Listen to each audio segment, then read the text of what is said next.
How do we pronounce your name? Is it Micah? What is the right way to say your name? Micah. Okay, Micah. So we're here It's with in the Bible. Okay. We're live. We're here. We're live. here. So we're here with Dr. Dr. Micah. Childress.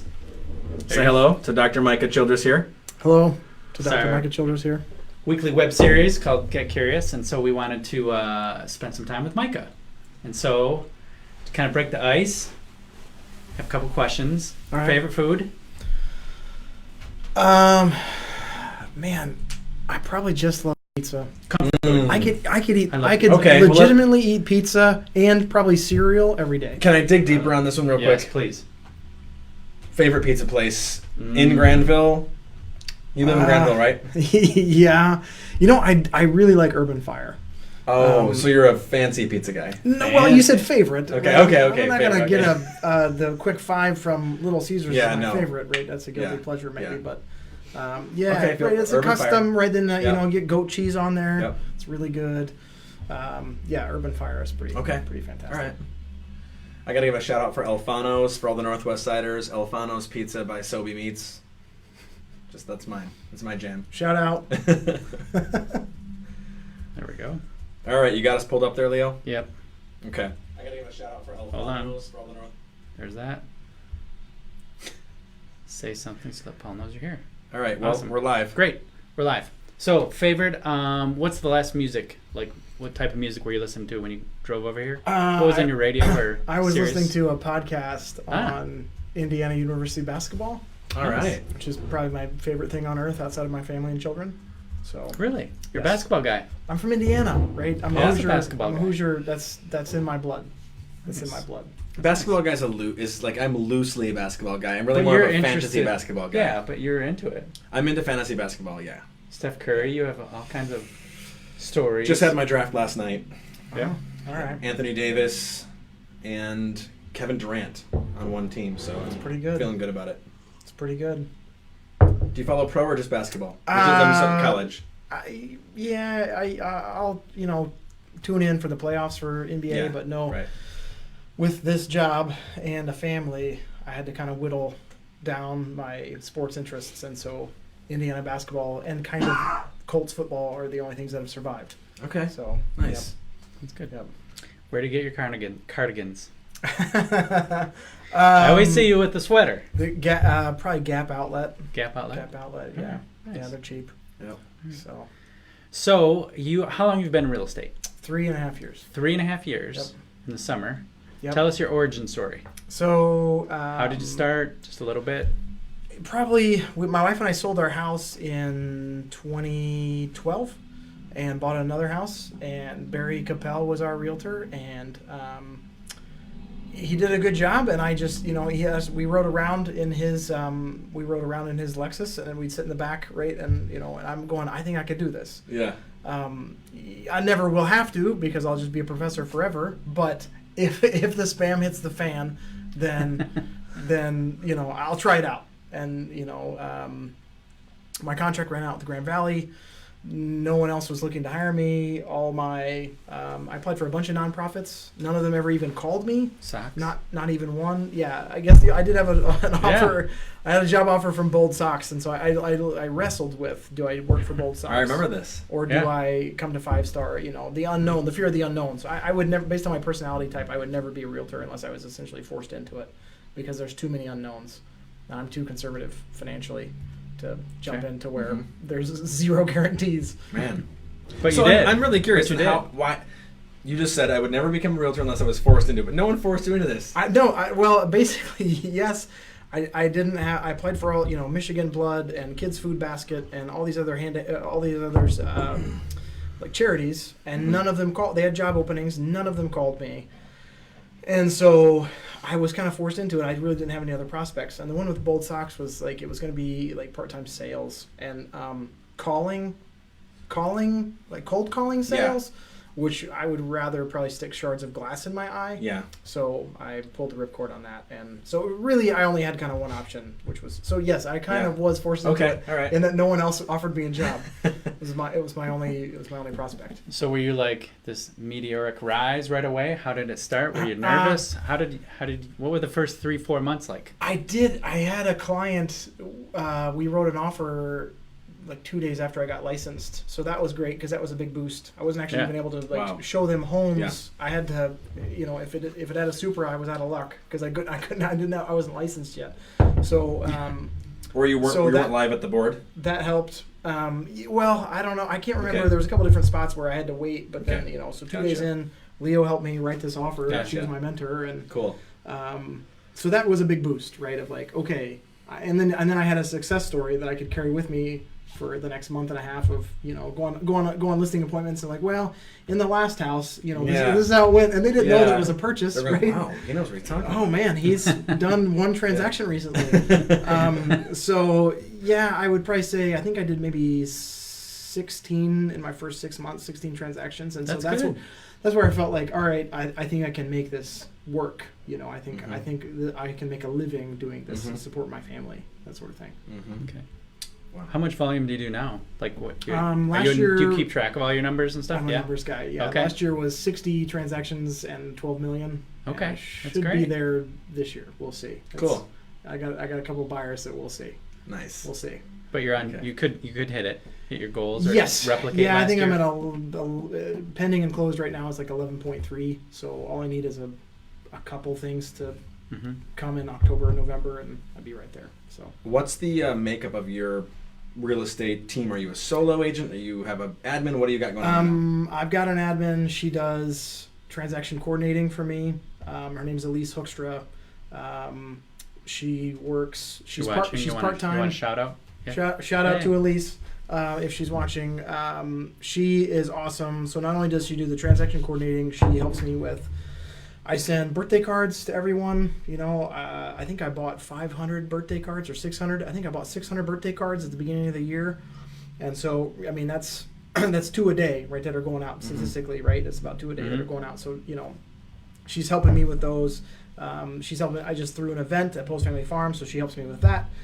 So I could not do it as well without her, and if I had to be forced to go back, I think I would get home every day. My brain would melt out of my nose. So she's essential. So that's all I've got. No buyer's agent, but having Elise as a transaction coordinator / assistant has been huge.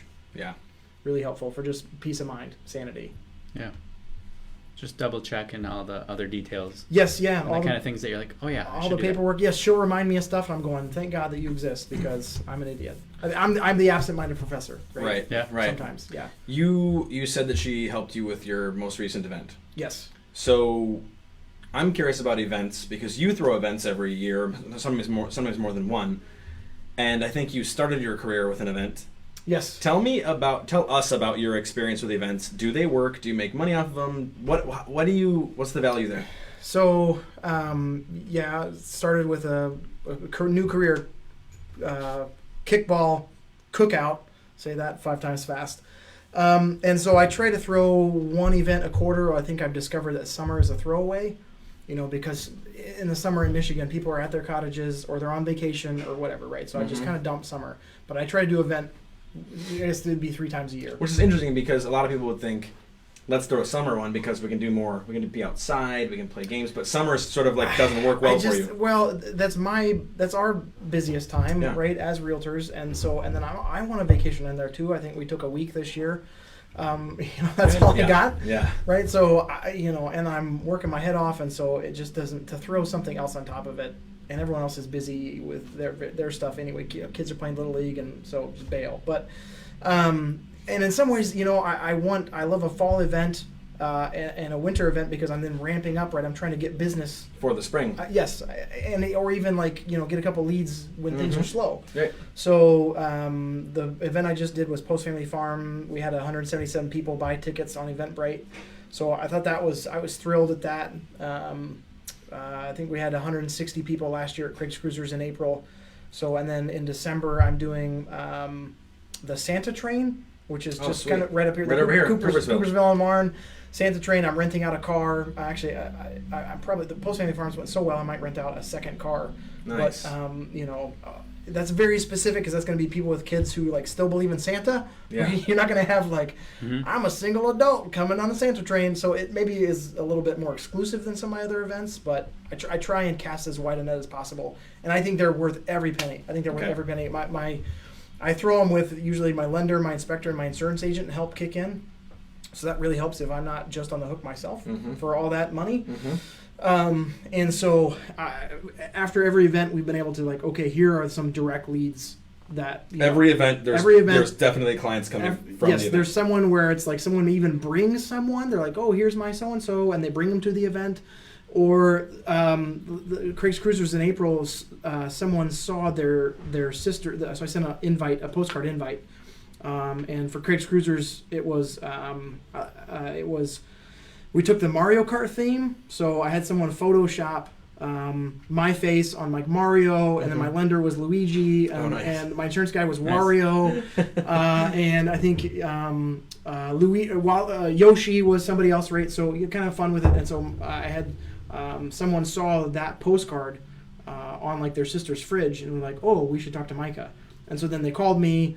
And they sold a 200 and bought almost a 400, and so it was just like, and that awesome. I had never met them. Just from the invite. Just from seeing their sister have it on the fridge, right? Yeah. So it's like that's huge, and that was just one that I like specifically know of. Yeah.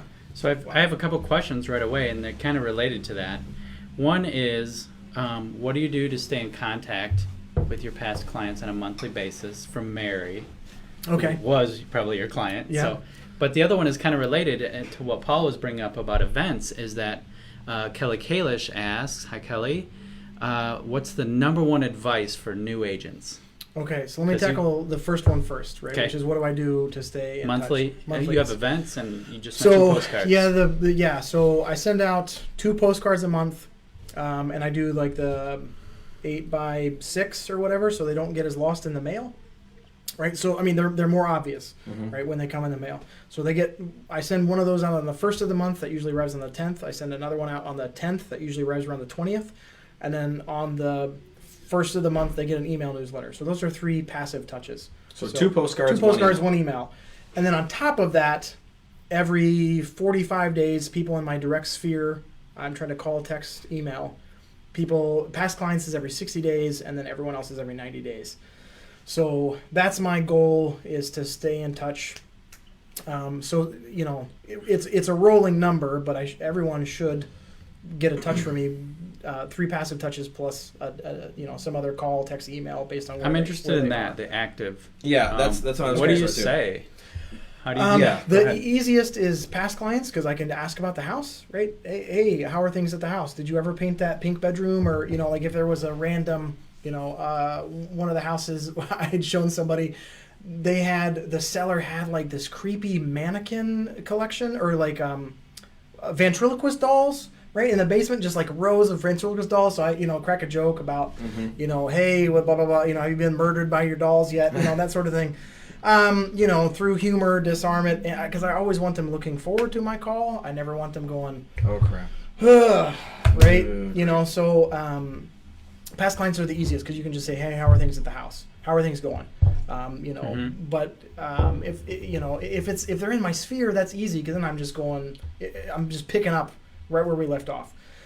The toughest part for me is the folks that are in that 90 days, where I don't really know them that well. It's like, okay, it's my wife's cousin, right? The relationship revolved around the house. Yeah, I don't really know them as well, so I'll quick go to Facebook.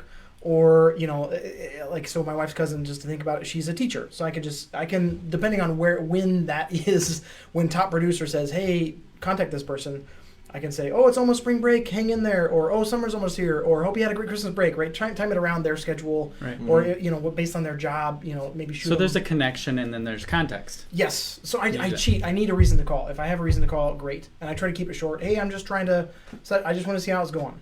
All right, Yeah. So you just call and say, hey, as your realtor, Just calling to see how things are going. Yes. You don't say You're just that. but basically I'm your the point realtor. is, but the point It's your would be- realtor on the phone. But the point being, you're not going. So, how's vacation been? How are the kiddos? And No, I want to have a point. I want to have something that specifically I'm saying, to where I can go to that thing. We can talk about that thing and say, great, awesome. Well, hey, I don't want to keep you. I always say, hey, I don't want to keep you, which is really like, I want to get out of here because I don't want to be on the phone because I hate being on the phone. So hey, I don't want to keep you. Right. Just wanted to check in. I'm glad things are going well. And sometimes they'll say, "Oh, how are you?" Right? They'll try, and I'm trying to get out of there, and they're, "How are you doing?" So it's like, "Oh, okay, I'm fine." But I'm just trying to get off the phone at that point. But Okay. smile, right? Smile. I mean, they feel like they can hear that. So you're just being Are fun and these chipper. the kinds of would tackle the second question? What would be a number one advice for the new agent to do it like you've done it? Well, man, I tried everything. Dustin and I would meet every week. Hi, Dustin Anderson. Dustin Anderson, Yep, shout baller for life. He and I would meet every week and like, okay, what are we doing? Let's challenge each other, right? Let's try this. Let's try that. Let's go door knocking. That's great. You had a buddy. Let's you had a challenge. go. Yes, You had I think it's important to have accountability. someone. I think it's important to have someone that you can bounce ideas off of, and he's a really creative guy, and I think I'm a kind of a creative guy, and so it's great to just get those juices going, give each other ideas, and do things, push someone, because I would never go door knocking if Dustin hadn't been like, if you don't do this, you owe me $50, right? Or the other way around, right? If you don't do it, and so I would say if you're brand new, I think you kind of almost have to try everything just to see. Now I would leave paid ads out of there, but door knocking and open houses and whatever.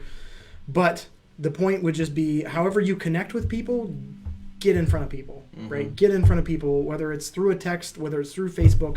Don't be salesy. At least that's not how I did it. I was 0% salesy. Passive and You are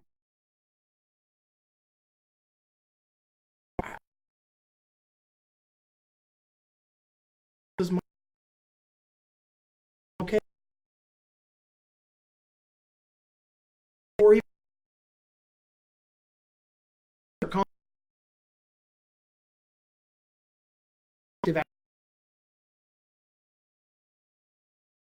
so that when you get busy, you've got things that will carry you.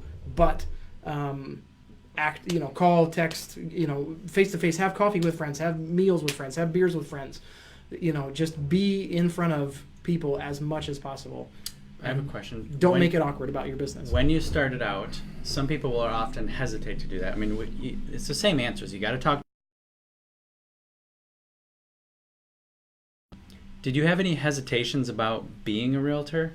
You said you don't want to be salesy. So Yeah, I still am not comfortable. Are you nervous about it or no? I still don't even love saying salesman. I wouldn't call myself a salesman or salesperson, right? If we want to use the neutral term, I don't like that because it sounds like I'm trying to. So I bought a car in July, and it feels adversarial, right? It's like you versus me, and because he's trying to get me to buy something, and I'm trying to get some sort of deal. And that's not what I'm doing, right? That's not what we're doing. We're like, I'm going with you, and I'm trying to get you this house if you want it.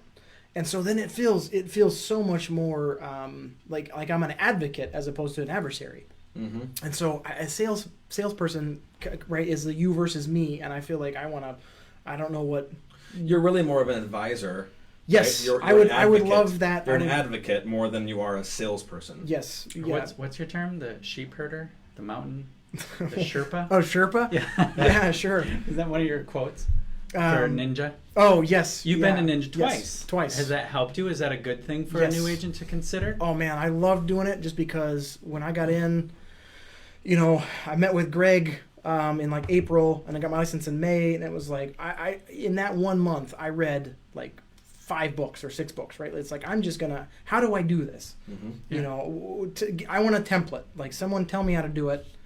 Or I want to learn how to do it. And so Ninja was great because it's like, here's a template, here's a way to do it. And they kind of pick, I think they kind of cherry picked different, this is a Buffini thing over here, and this is something everybody else over here, and we're going to put this together. And, it's kind of like a stew of stuff that works. And yes, absolutely. Absolutely. There's even a book. So if you miss the installation, you can buy a book, You know, even if it's not that book, any book you read about And real it's just estate. called Ninja Selling if you want the book, right? Yes. Available on Amazon.com. Yes. Right Sign next to Micah's book. Yes. Oh, that's why you asked. That's No, why you that's not asked. Okay. But where's the? This is the camera. Oh. So Dr. Micah Childress, you are. You want me to Vanna White it? Available at Amazon and And bookstore wherever near books you. are sold. No, probably basically just Amazon. This is a circus. This is life. Micah's book on circus life from 1830 to 1920. So if you're looking for an interesting read to go right along with Ninja Selling, this is a good book Yes. right here. So It's we'll just the leave same. that right It's here. you'll learn so much about real estate. It's the same. It's the same thing. I read the introduction. I'm in. I'm gonna read it. Oh, awesome! All right. So you'll sign it for me. Heck That's yeah. mine. Yeah. Heck yeah. We did have a question though from Melissa. She says, she says, how long does it take to assemble your newsletter? But I want to add to that too. So, Yeah. do you do a newsletter? I do the email newsletter. And so, what is your email newsletter like? So I'll throw this out there. Speaking of ninja, right? This not the scarcity Sure. mindset, abundance mindset. That there's Yeah. enough to go around.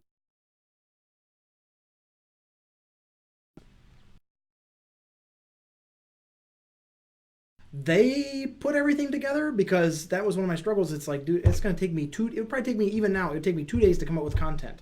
And I like being creative. And it But takes 2 days to would, think about that it. would drain, and Yeah. then there's pressure to be new, and it's different than last time, and am I just rehashing things? So fastnewsletters.com, I think it's $13 a month, and they put everything together. Now you got to go in there and personalize it. So you get to pick and choose what you want, kind Yeah, of thing? you can go in there and you got to put I give specific shout outs to, like, here's my referrals. Yep. So thank you to people who referred me. If I haven't got a just listed, I'll have a just listed in there. But almost everything is 90% of it is put together for you. And half of it, one of the reasons I like it is it's not about real estate.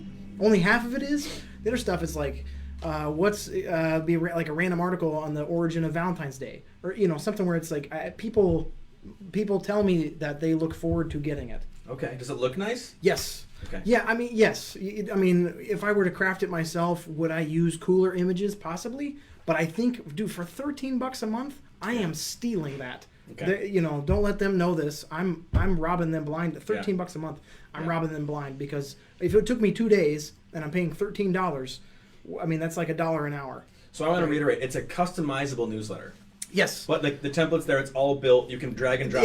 Articles and everything is in there, and then it's editable with MailChimp, and so you can go in with MailChimp and you can monkey with things, pun intended. Yeah, and you can put so you put links in there for like, hey, start your home search or watch my video, or so you can customize it. I always have they deleted it, but I put it in there. It always says on a personal note.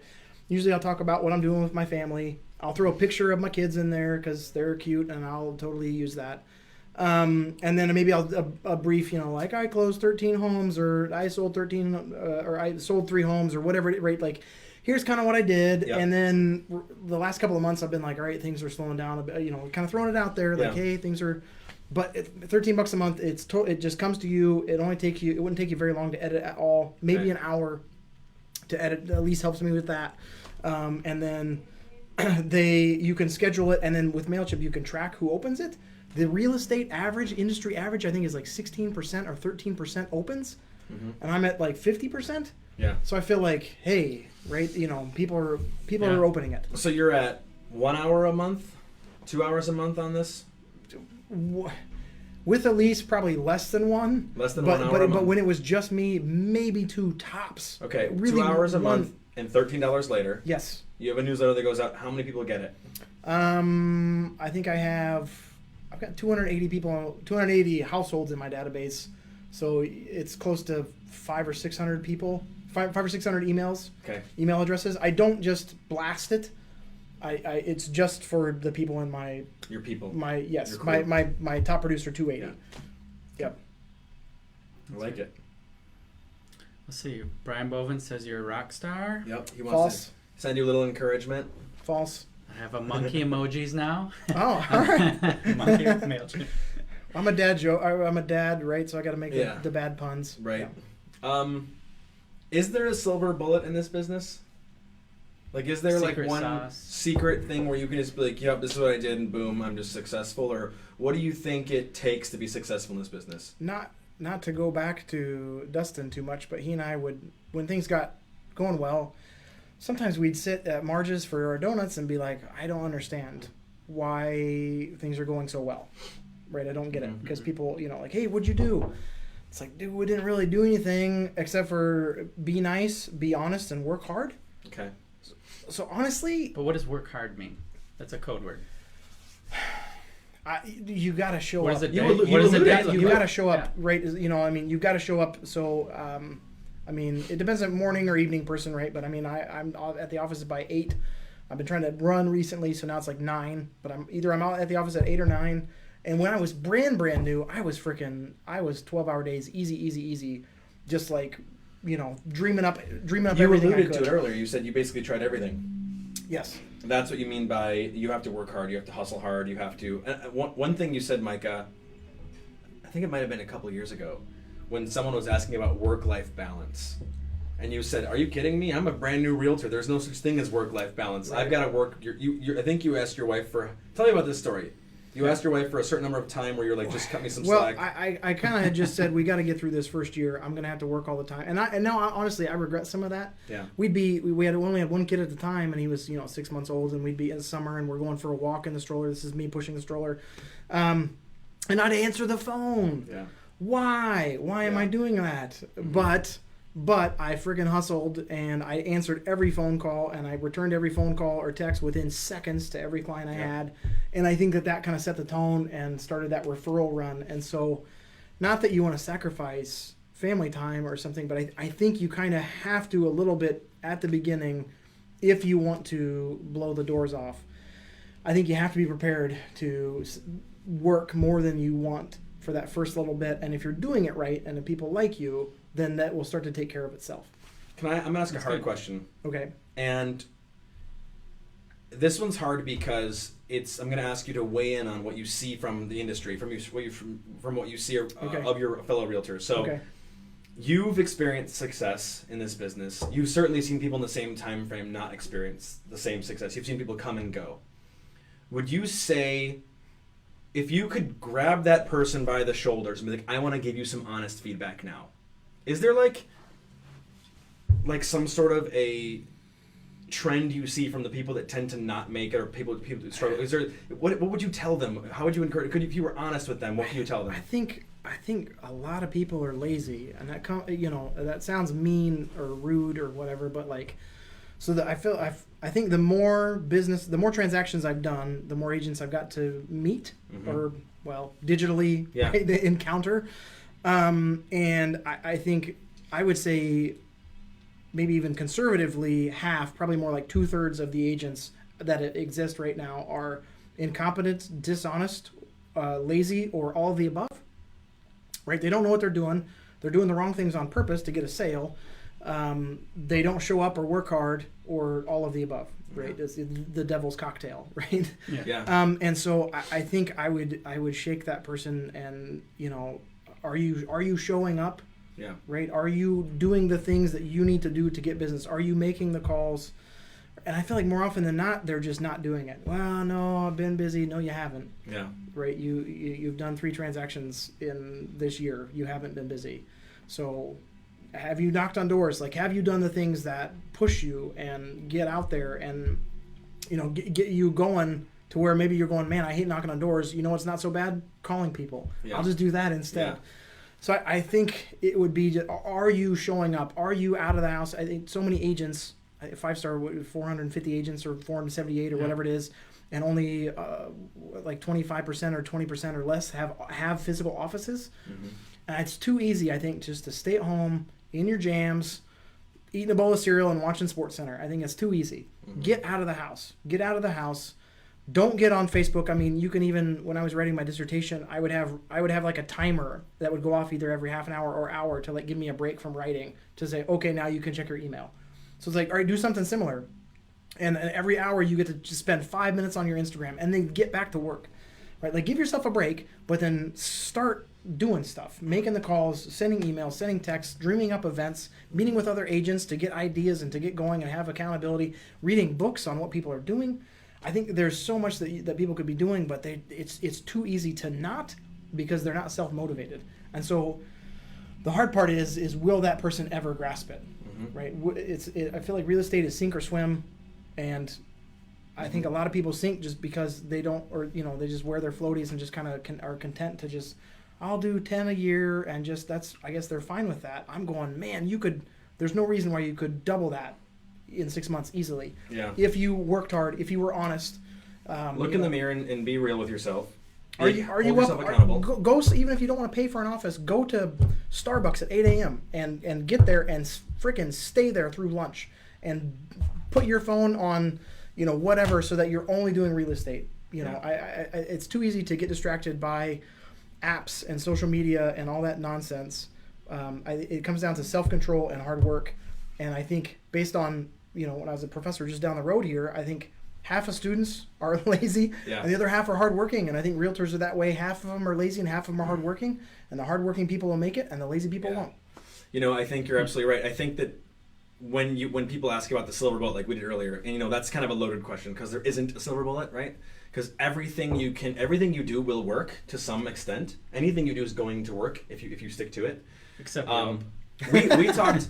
I got a deal off Yelp. Okay. I got a deal off Yelp. Yes. So check this out. We were in Muskegon today, and Reed Herenowich is a new agent over there in the Muskegon office, and we were sitting around having coffee, and he starts talking about how he knocks on doors, and that's just one way he goes. He's young. He's right out of college. He doesn't really have a huge sphere that's buying and selling yet. So he's been knocking on doors, and so we go, oh, well, so Reed, how many doors have you knocked on? And he said, was it like 3 months? Yeah. 2,500 doors. Awesome. He said, and he goes, 36% of them have answered the door. And he says, he goes, 2,500 doors I've knocked on. Now, this is not for everybody, right? Not everyone's going to be able to do this. But he knocked on 2,500 doors. 36% of them opened the door, and yet 8 of them went under contract. Wow. Is he related to Bovin at all? He's related to Tim Herenowich, but not Ryan. Right, I know, but man, right? That's Bovin numbers right there. And so I just looked at him and I was like, dude, wow, that's awesome. Way to go. I mean, awesome. If you have that level of drive and ambition, and you're like, I'm gonna do whatever it takes, that's kind of a whatever it takes attitude to me. That's awesome. Yes. Wow. Yeah. So that guy's got wow. He's got it. Yeah. He's gonna make it. Yeah. That's awesome. That's hard work, right? Yes. Yeah. Absolutely. One version of There's a book. I read a book on door knocking when I was new, right? Trying to figure out, hey, what works. There's a book out there on door knocking. You can read it. That's how I found out about fast newsletters. Yeah. My email is she's written a bunch of books. Go do it. Yep. So another way you could work hard is sending Facebook messages, right? It doesn't have to be knocking on doors, but it could be anything. So well, the ninja thing, it's not like, I don't know if I'd term it hard work, but it's an annoying task. Is the ninja thing about sending the 10 cards, right? 2 note cards a day, right? You got to think of somebody and write something, and it's a talent or it's a skill that we don't have anymore, right? Of writing notes, and so it's like that's a little thing. It's only going to take you 10 minutes, but no one's doing it. And if you took 10 minutes to do it, you'd be different than everybody else. Yeah. Are you structured in your days? What does your day look like? I mean, do you do all these things? I gave up on the note cards just because I send so many birthday cards. Okay. Right. So I'm sending 2 birthday cards a day. So. So you were borderline pen pals for a little while. Yeah. So I'm not as. I wish I was one of those people who I'm fairly organized, but I don't like time block like I should. I wish. Like 9 to 10 every day, 9 to 10. I'm making calls. I don't think I made any prospecting calls from March through July, just because I was busy, and I couldn't take on any more business at that point. I'd already referred a couple out, so I wish I was more structured in that way. But there's a general structure to it, right? Get the stuff that came in overnight done, take care of the business for the day. If I've got if top producer is giving me my people, call those people, or text them or email them, whatever, right? Make that touch. I think what I'd like to do is turn that into like 2 days, because it's one of those things like once you get going, you build momentum doing it, right? Like once you call a few people, you're like, this isn't that terrible. And then I should probably just call 20 people and then be done for the week. Yep. But, stuff comes up, right? We're always putting out fires. So there's not as much structure as I would like. One quick side note.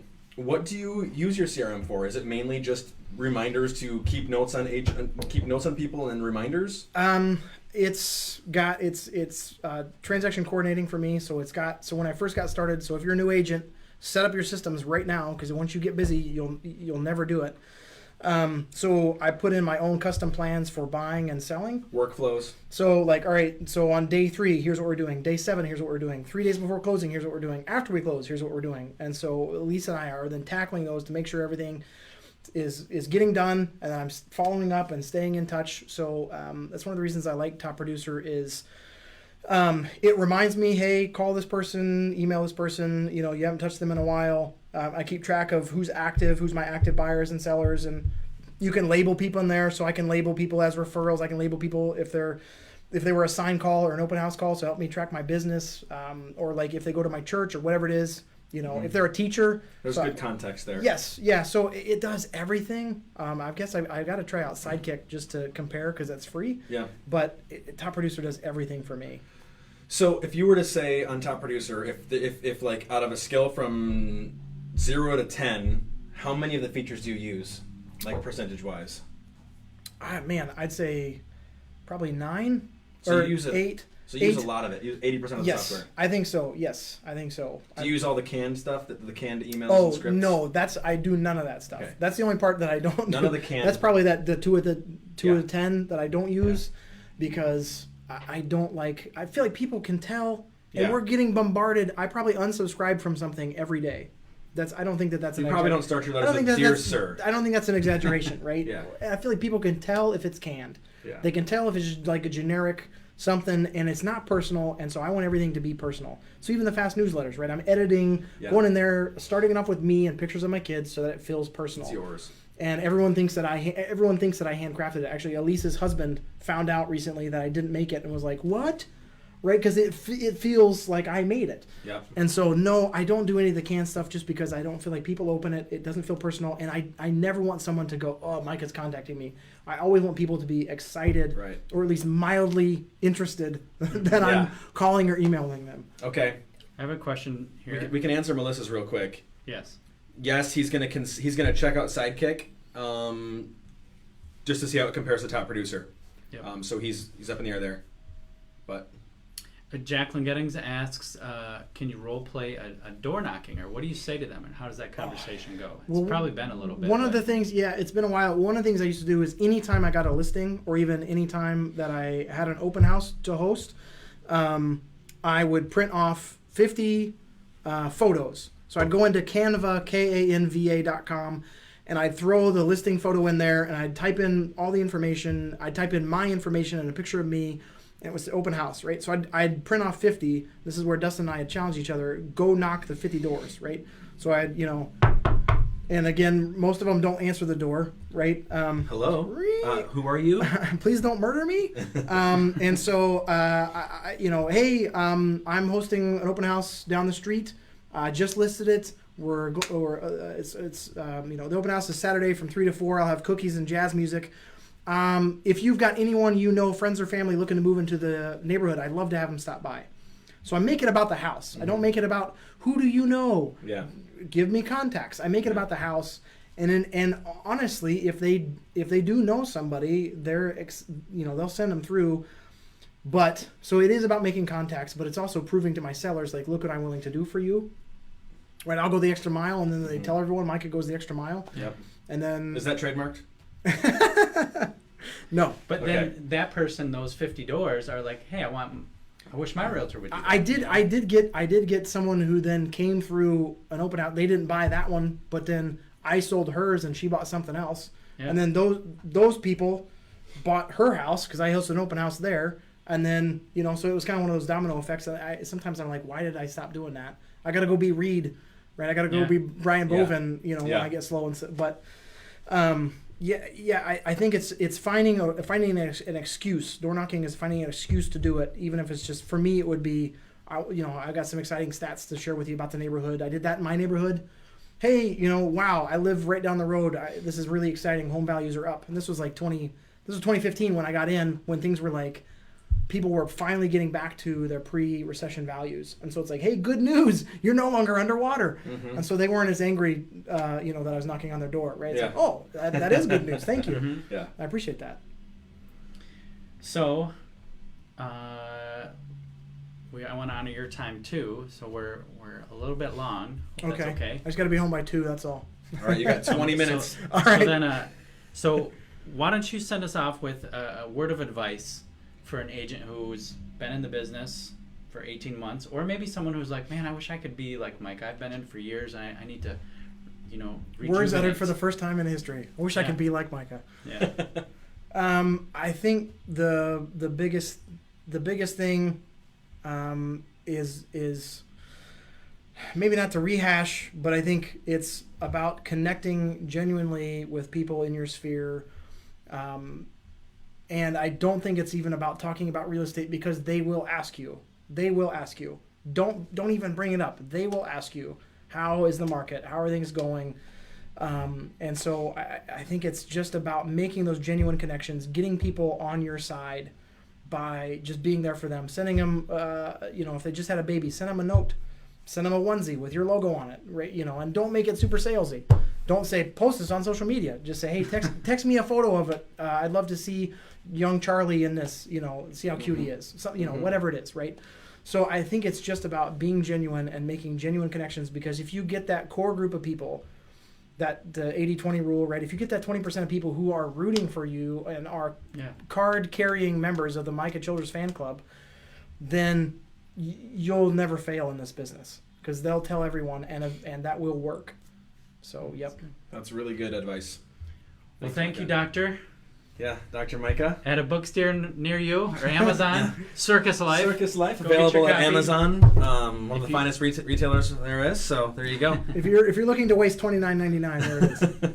I got it for less. Oh, man, look at you. Thanks, everybody.